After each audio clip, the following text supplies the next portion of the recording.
2వ అధ్యాయము 21వ వచనం. దేశమా భయపడక సంతోషించి గంతులు వేయమో. దేవునికి స్తోత్రం. హల్లెలూయా. దేశమా భయపడక సంతోషించి గంతులు వేయమో.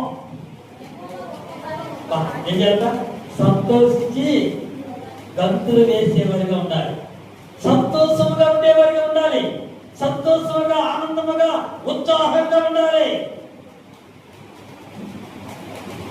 బాధపడేవారిగా మనం ఉండకూడదు, కృంగిపోయేవారిగా మనం ఉండకూడదు, నలిగిపోయేవారిగా మనం ఉండకూడదు, ఎడముఖం పెడముఖం పెట్టుకునేవారిగా మనం ఉండకూడదు. ఎప్పుడూ సంతోషంగా ఉండేవారిగా ఉండాలి, ఎప్పుడు ఆనందంగా ఉండేవారిగా ఉండాలి, ఎప్పుడు ఉత్సాహంగా ఉండేవారిగా ఉండాలి. దేశమా భయపడక సంతోషించి గంతులు వేయము. కాబట్టి ఈ దినాన ఏం చేయాలి? మనం సంతోషించి గంతులు వేయాలి. సంతోషించి గంతులు వేయాలి. దేనికోసం? దేవుడు గొప్ప కార్యాలు చేయబోతున్నాడు. ఆమేన్. దేవుడు అద్భుత కార్యాలు చేయబోతున్నాడు. ఆమేన్. దేవుడు ఆశ్చర్య కార్యాలు చేయబోతున్నాడు. ఆమేన్. దేవుడు సూచనలు చేయబోతున్నాడు. ఆమేన్. దేవుడు దినాలు అద్భుతం చేయబోతున్నాడు. ఆమేన్. దేవుడు దినాలు ఆశ్చర్యం చేయబోతున్నాడు. ఆమేన్. ఈరోజు సూచనలు జరిగిస్తున్నాడు.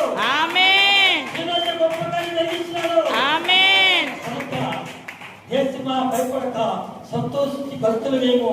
యెహోవా గొప్ప కార్యములు యెహోవా గొప్ప కార్యములు చేసెను. ఆయన గొప్ప కార్యం, అద్భుతం. ఎప్పుడు గొప్ప కార్యాలు జరుగుతాయి? ప్రార్థించేవారిగా మనం ఉండాలి, నిద్రపోతులుగా ఉండకూడదు. నిద్రపోతులుగా ఉండకూడదు, ప్రార్థించేవారిగా ఉండాలి.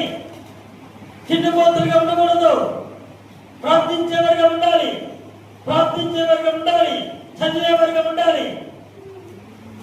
ఖాళీగా ఉన్న సమయంలో బైబిల్ చదివేవారిగా ఉండాలి, బైబిల్ చదివేవారిగా ఉండాలి, ప్రార్థన చేసుకునేవారిగా ఉండాలి, దిద్దుకునేవారిగా ఉండాలి, సరి చేసుకునేవారిగా ఉండాలి, ఆయన వైపు చూసేవారిగా ఉండాలి, ఆయన ఇష్టలుగా ఉండాలి, ఆయన ఇష్టానుసారంగా నడుచుకునేవారిగా ఉండాలి.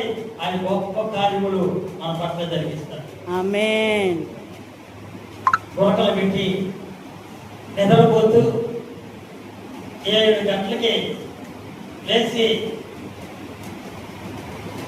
అదరా పొదరా చిన్న ప్రార్థన, ప్రభా జ్ఞాపకం చేసుకున్న ప్రభా ఈరోజు అంత కాచి కాపాడు ప్రభా ఆమేన్ అంటారు చాలా.